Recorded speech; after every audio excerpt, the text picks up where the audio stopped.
What's up, my creative friend? Welcome. I'm very excited about today's topic because this is something I think we try to achieve as writers all the time. In fact, every time I sit down to write, this is always in the back of my mind. This very small thing that's kind of intangible when we think about it. There's so many different factors that go into creating this. And that is mood.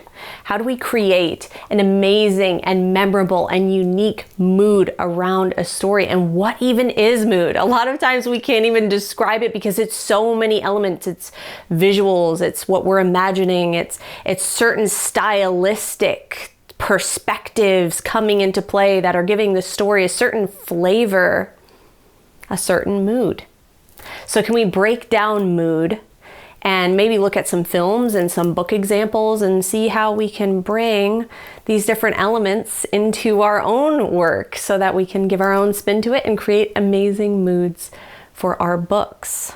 So that's where we're going to dive into today. So the first thing that really comes into play with mood is what we're bringing our attention to, or rather the reader or the viewer's attention to. In so many cases, in films, in books, it's all about what little details, often very small details, we're drawing our reader or our viewer's attention to. In film, mood is established two ways: through visuals and sound. We use artistic cinematography, soundscaping, and musical scores to establish the mood of the story we're telling. As novel writers, we don't exactly have this sort of sensory to work with, but we do have something that can be even more powerful: our reader's imagination. In books, we're using words as cues to conjure imagery and paint mental landscapes within our readers' minds that will generate an atmosphere within them as they read. Observing how a unique atmosphere is created in a film has inspired me greatly when it comes to crafting mood in my own written stories. Mood needs balance. And in writing, when we spend too much time describing things like scenery, physical appearances of things or characters, or the feelings surrounding these, the pace of our stories can begin to feel less buoyant or slowed down.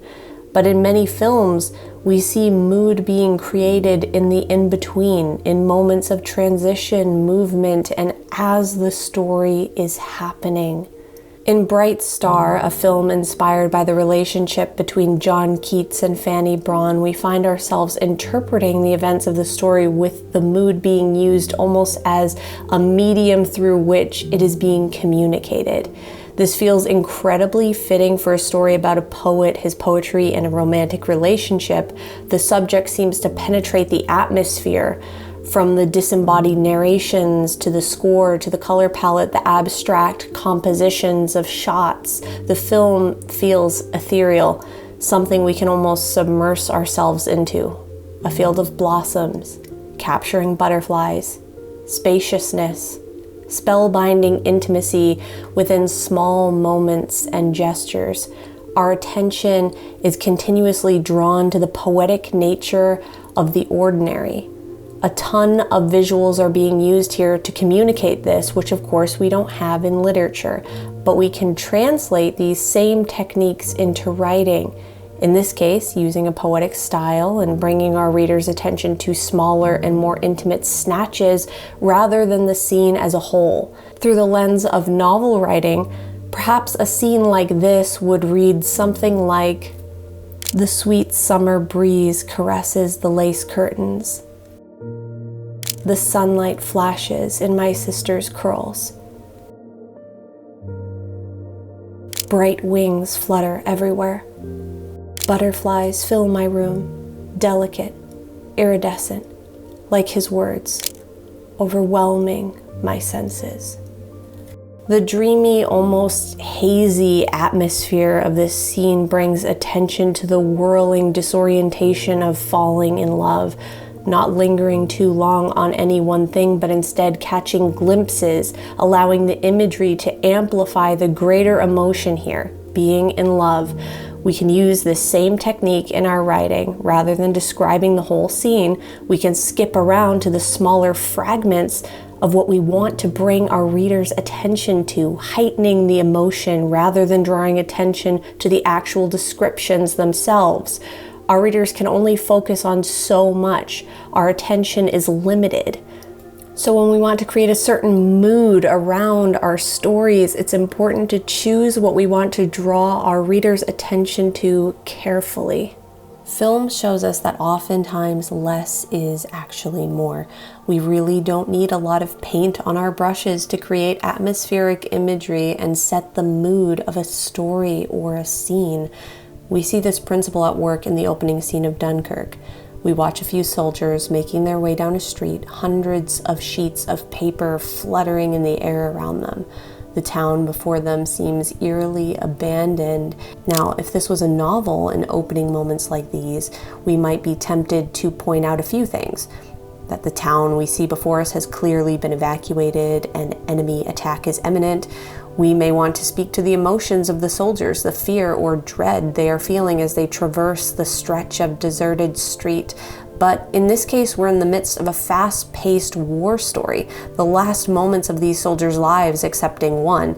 We don't want to slow down here. Instead, we want to carefully choose what we want to bring our viewer or reader's attention to, something that will quickly embody that we're at war, that the city is abandoned, that these soldiers are surrounded with no way out, and that something dreadful is about to happen. Can we quickly set the mood here by encapsulating all of this in just a few short sentences?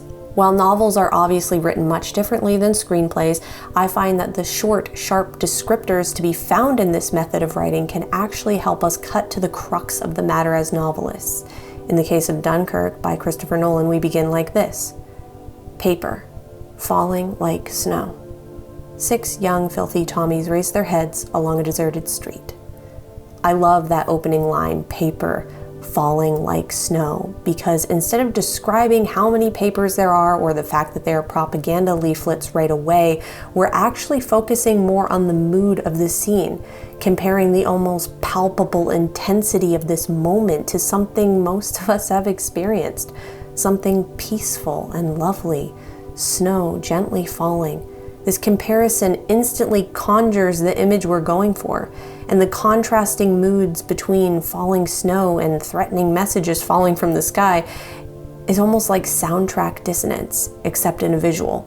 Somehow, in using this light comparison, it makes this scene more dreadful in contrast. We instantly see what we're supposed to see, but it also sets the eerie, tense mood of the scene without slowing down or skipping a beat.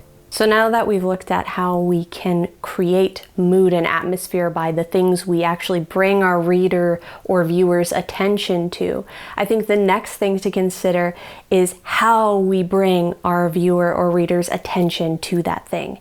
And often that's through our style, the style of our writing itself. An example I want to use here is my sister's book, 100 Days of Sunlight. One of the main characters in this book is a poet. She writes poetry and shares it on her blog, and that's actually a huge part of the story. I don't want to give too many spoilers because it's such a wonderful book, and if you haven't had a chance to read it, go check it out. I'll link it below in the description.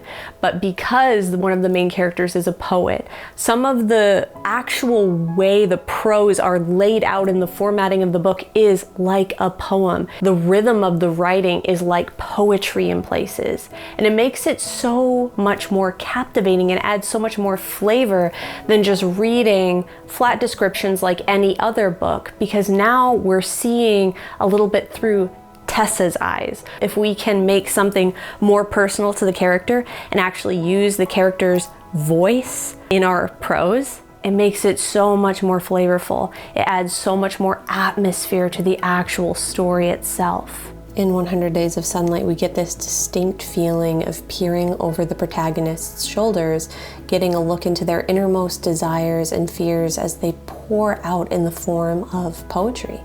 Through the format and layout of the book, split into segments of smell, taste, hearing, touch, and sight, we get such a strong sense of the heartfelt, introspective, and explorative nature of this story.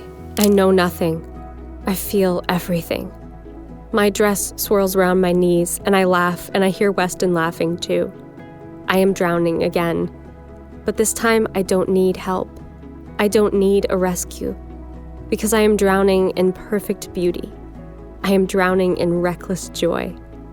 I've fallen out of the tree, and now I fly. So this is something to think about as you write your book.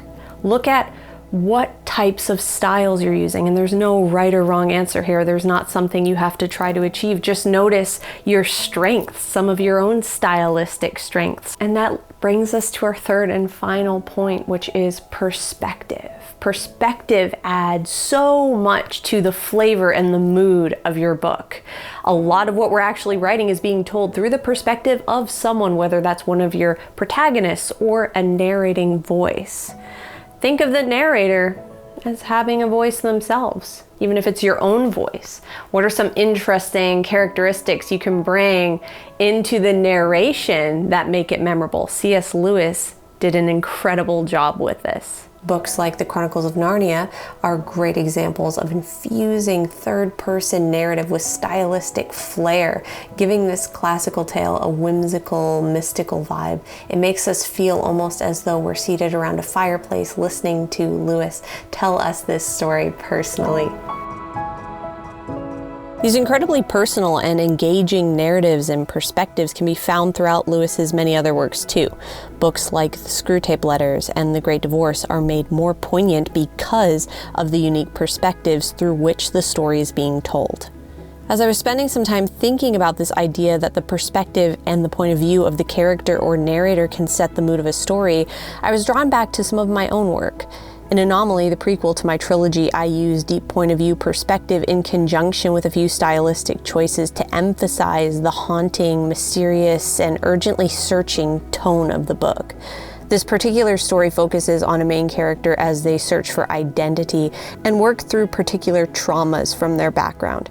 We underscore these recurring memories and moments of intensity with specific words and phrases being repeated in almost pulsating repetition, usually 3 times, conjuring a mood that allows us to feel the unshakable desperation of the character's journey.